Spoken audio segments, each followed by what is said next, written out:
Fearless, highly skilled, and so fit they'll make you feel like a sack of potatoes? Presenting to you the Gurkha contingent, aka Singapore's very own elite force.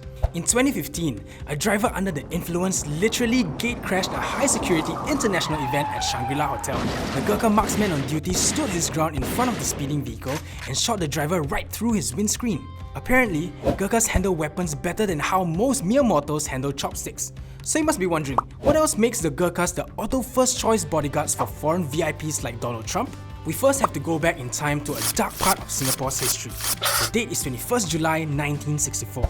The roads of Singapore are in chaos because of a racial riot that had just broken out.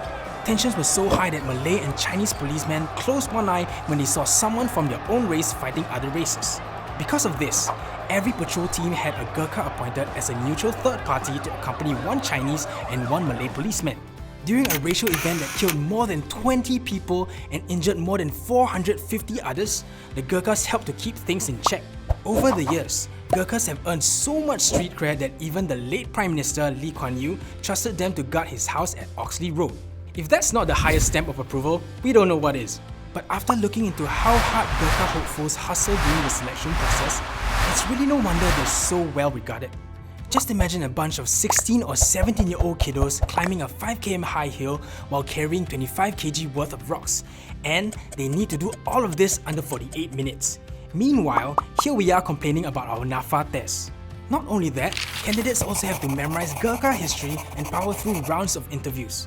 Out of everyone, only the most elite 1% survive the process to serve Singapore. For some, becoming a Gurkha is not just for pride, but it's also a ticket to a better life. Gurkhas earn as much as Singaporean policemen, and those with families can also send their children to local schools. The dream of becoming a Gurkha is so popular that training centers are popping up left and right in Nepal to prep hopefuls. In 2020, even Nepalese women can be Gurkhas. Currently, the estimated 2,000 Gurkhas and their families in Singapore are isolated at Mount Vernon camp. They can't invite their Singaporean friends over for dinner, nor can single to ready-to-mingle Gurkha men marry Singaporean women. Gurkhas follow all these strict rules in the name of protecting Singaporeans by remaining an impartial force, and they've been doing so ever since they were sent over from India by the British in 1949. We should feel lucky to have these badass men from Nepal on our side. Other than Britain and India, Singapore is the only country in the world to have a regiment whose motto is "better to die than to be a coward," protecting us.